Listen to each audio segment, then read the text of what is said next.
if you can just trust me enough to take that risk, show me what you can do, and don't be afraid that you get it wrong. I'll help you get the rest of the way. And the people that I'm teaching that are really having success and growth and overcoming this fear, actually like, man, I can actually do this now. Right. Those are the ones that take the risks. It's the ones that actually try something.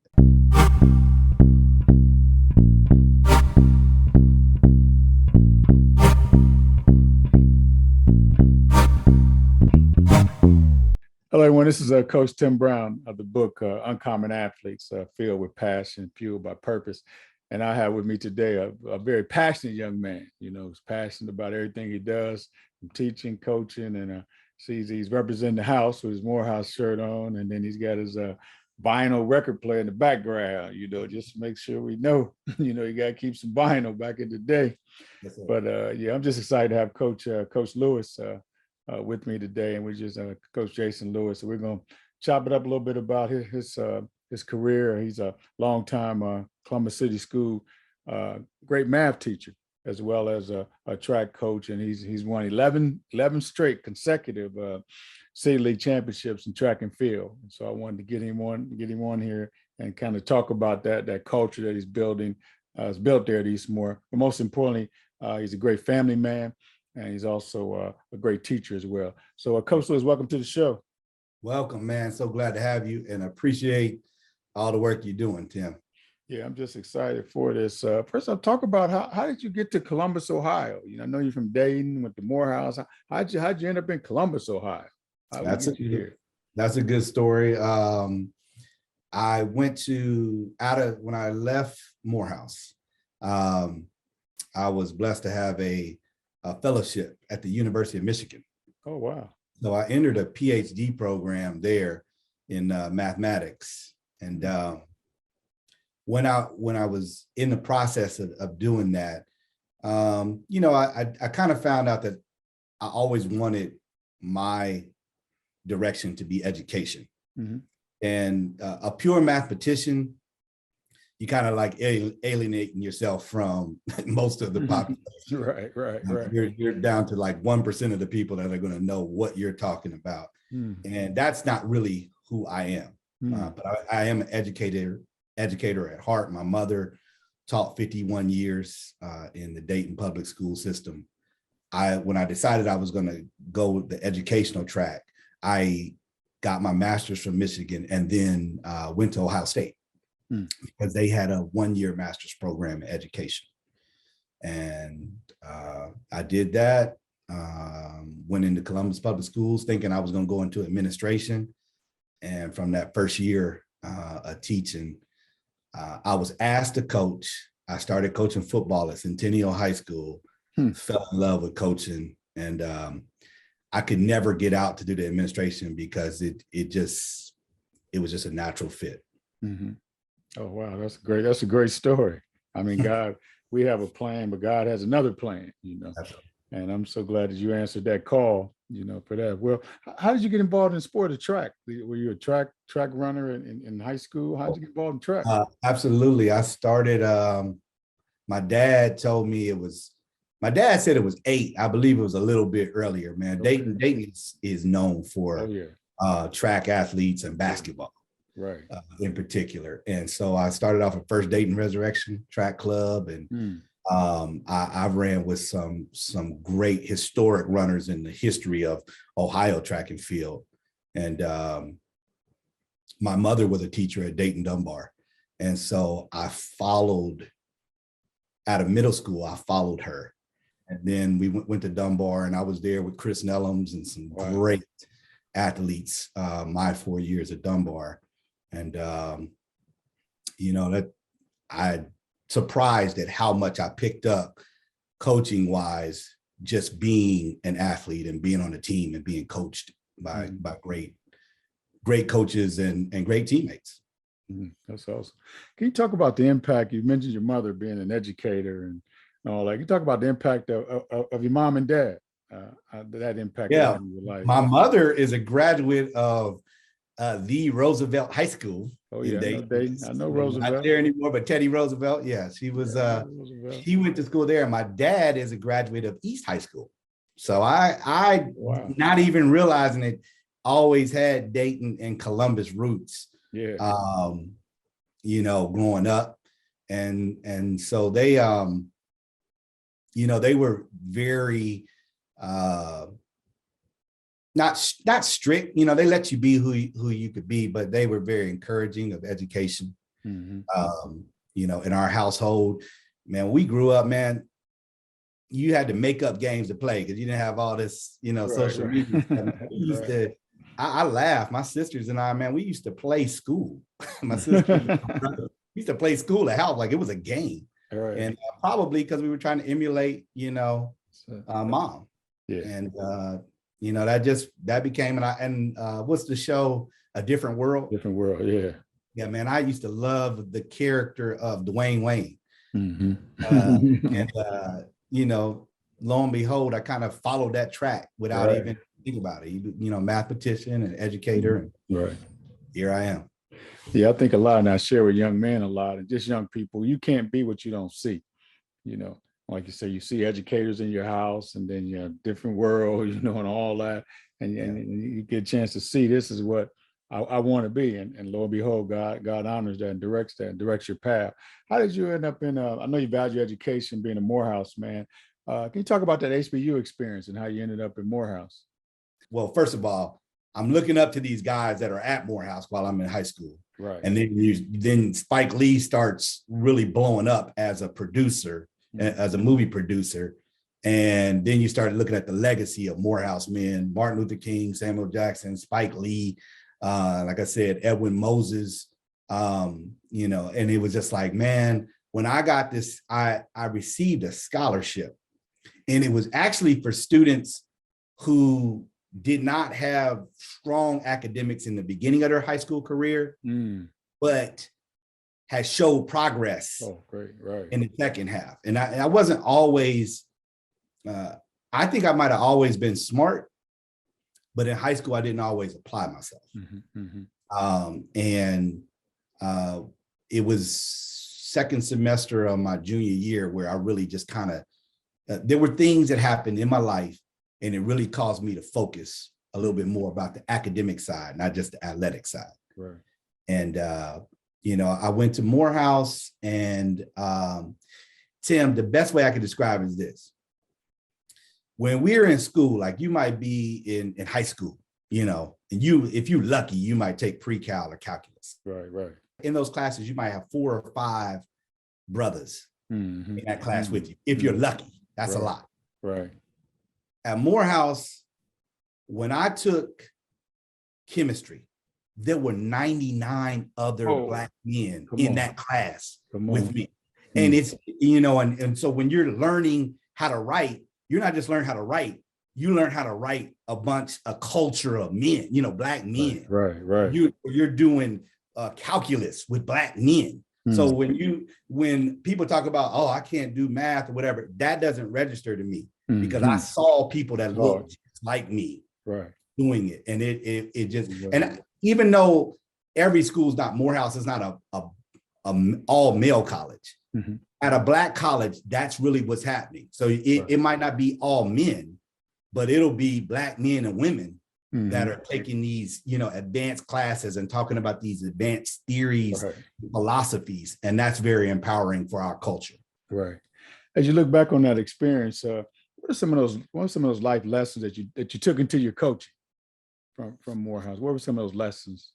I think for me, the success that I have in coaching is twofold. I would say how to create a program came from my days at Dunbar. I had a coach, Randy Wagner, who is an Ohio track and field legend and Hall of Famer. How to build a program, I learned from him. How to coach, I attribute to my mathematical background. You've had great success at Eastmoor, winning 11 consecutive track championships. My question is, how have you been able to maintain that culture? because we know athletes have changed. It's been perfectly honest. You know, the culture has changed. How have you been able to maintain that? And what would you say the culture of Eastmoor Warrior Track is? What's the culture there? Okay. Well, first thing I want to say this because some of my old athletes who were not a part of the 11 streak say, Coach, don't forget about us. So we've been coaching for what I think 18 years, right. And we won 14 out of that 18.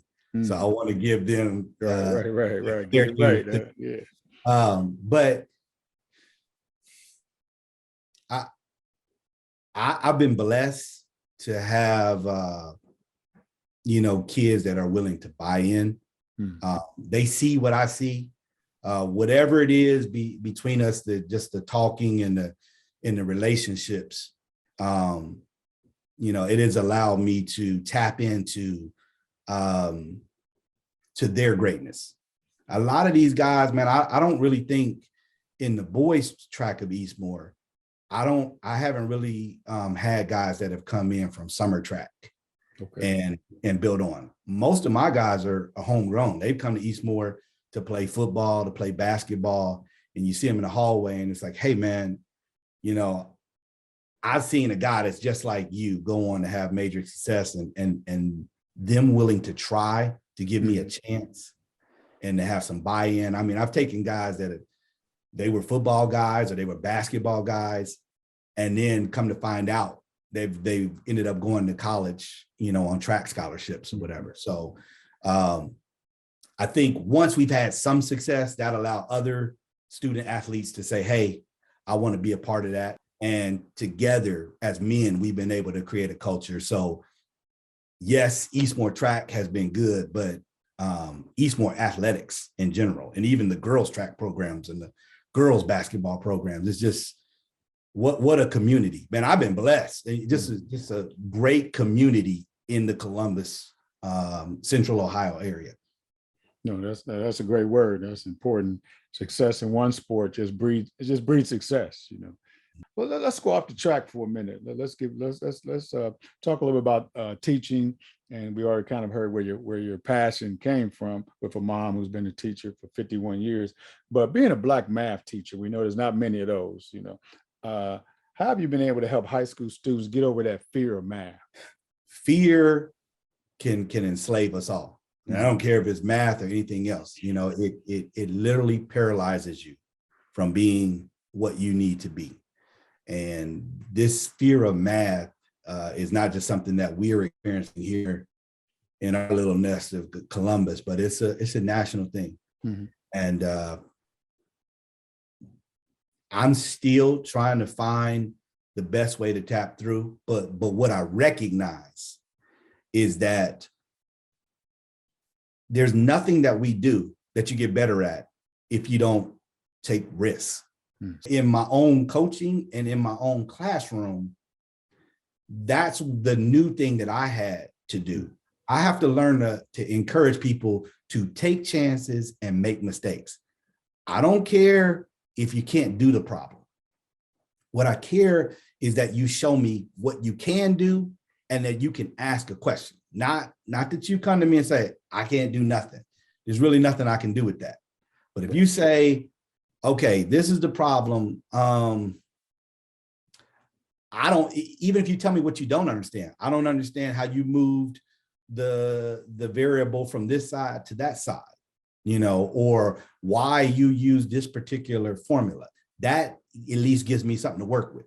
If you can just trust me enough to take that risk, show me what you can do, and don't be afraid that you get it wrong.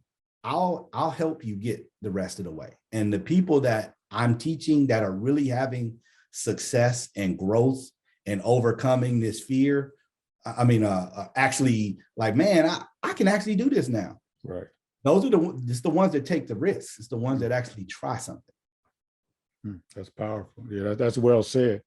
Yeah, that's powerful. I hope everyone, I'm hoping a lot of people hear that, and recognize that we have to really just being encouragers more than anything else, just being encouraged to take those risks. And life's about risks, life's about risks, Got to step out there. Why not in math? Let's take a chance here, see what happens, let's just try, see what happens here. You never make a shot if you won't take it. That's it. That's it. So what would you say are some of the life lessons you want your student athletes to take away from their athletic experience with you at Eastmoor? What are some of those life lessons?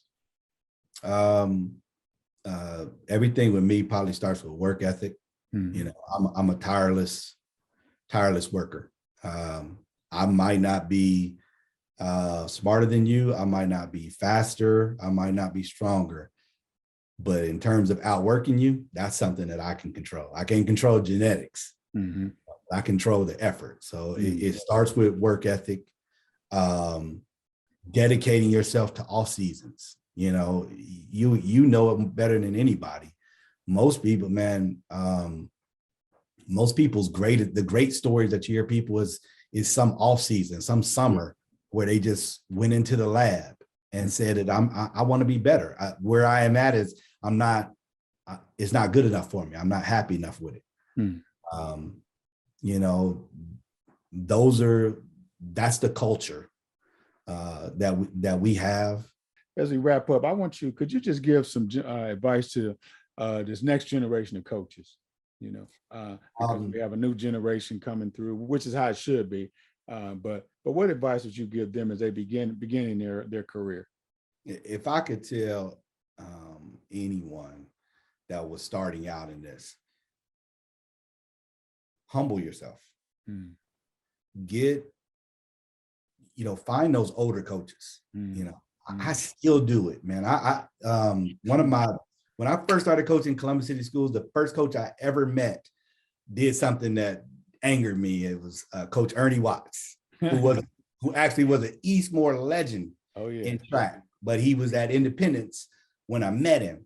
And man, I used to always, from that first meet, it was at Northland, and from that first meet, man, I always wanted to beat this guy. But as I was coaching year after year and watching his guys, I saw the same program. We both loved the 800. We both had strong 4x8s. And once I would get to a certain level, and I remember I called him one day and I said, Coach, man, you have some of the best distance runners I've ever seen. Would you mind having lunch with me and sitting down and talking about it? And so I'm never too proud. I never think I have all the answers. I think older coaches, can help you from making so many mistakes as you're going to make some as you go along. Some you just got to do on your own. Like we said, take risks. Right. But some things you don't have to mess up on. Find these guys. And so I talked to Ernie Watts or Hallie Robinson, just got out there and watch what they did. And Coach Owens from Linden and West. I love those guys, man. And I try to bring them onto my staff now because they have value. So find these older coaches, learn from them, give them the honor and respect that they deserve, for putting in that time. And then and then just listen to your athletes, because you can learn a lot from them, and I learn every year. I come away with something new, some new way, because most of this stuff, it's not, and that's the other thing. I don't care which sport it is. Coaching is really more managing and helping with the psychological part. That anxiety, the mental anxiety and things like that, that's the part that we need to help them get over. Anybody can teach skills. You get one of your other assistants to teach them the skills. Right. You just got to help them with the other part, getting to the starting line, getting over that first tip, making that first tackle. So right. No, that's well said. As we know, this game is won from the neck up. Physically we've all worked hard to get there, but it's what happens from that neck up, that mental part, how important that is. Yes, sir. Yeah, how important that piece is for coaches. But that's a good word. I always tell these young guys, boy, when you get your first job, make sure you bring some old heads with you, bring some gray hairs with you. You got to have them sitting on the bench with you because they know a little bit more, from experience. Now, you're one of those guys. You're one of those guys.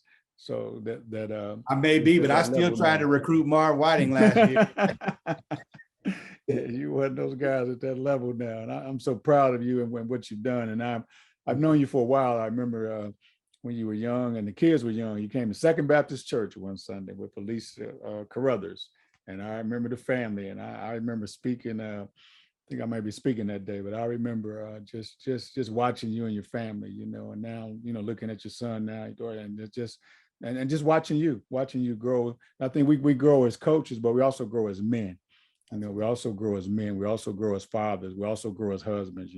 And for us, and we're coaches, but we're also human beings as well. Yeah. And that's why I want to commend you for just being a model for those students at school. And because I believe they have to see us in a positive way. They have to see family. They need to see that. Need to see family, and that we're not all out here doing all this stuff that the world says we're doing, that we're just everyday hardworking men, doing the best we can. But so I appreciate your time, Coach, and I look forward to continuing. And I would be remiss if I didn't say that I remember the Sunday that you're talking about. Mm-hmm. I remember that. And I too have, watched you. We've had lots of conversations in the hallways, but the fact that you always come and encourage us coaches and talk to our athletes, share the gospel with them, man, that has meant everything, and so I commend you and thank you. And I'm love this platform that you're using right here. All right. Well, I appreciate you. All right. Go Warriors. Looking forward to next season. Hey. All right. Be blessed now. Thank you for having me. All right.